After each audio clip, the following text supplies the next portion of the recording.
Este es mi propiedad, mi vehículo, yo compré, este es mi, solo mío. No, Si quiero bajarme, Bajate en amor, pero no, yo no, quiero. no, no, no, ellos, ¿Sabes los plata me acuerdo yo quién? no, es que ¡Opa! ¡Quiero unos mangos! esto no, ¿qué puta si me bajo? ¿Qué le van a hacer? le estamos pidiendo bien porque si usted no se baja, es otra vez 30 jornales encima. Inclusive vos te podés subir, podemos conversar.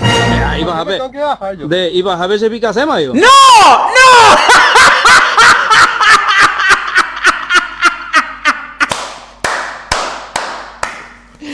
No, no, no, no, no. Y vas a ver, güey. No, no, ¿qué onda? Aquí está, yo. Ya, y cuidado, ya.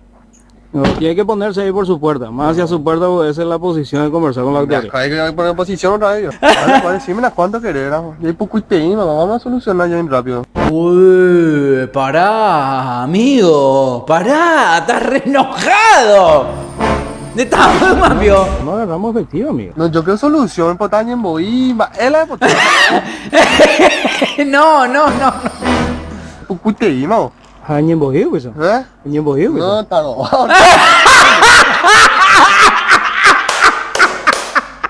¡Arrugó! ¡Arrugó el hijo de puta!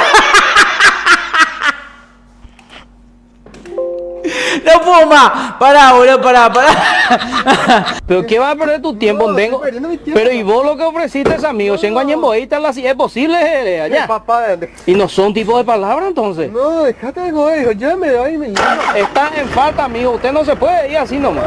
A usted le estoy hablando. No, déjate de A usted. ¡Eh, original!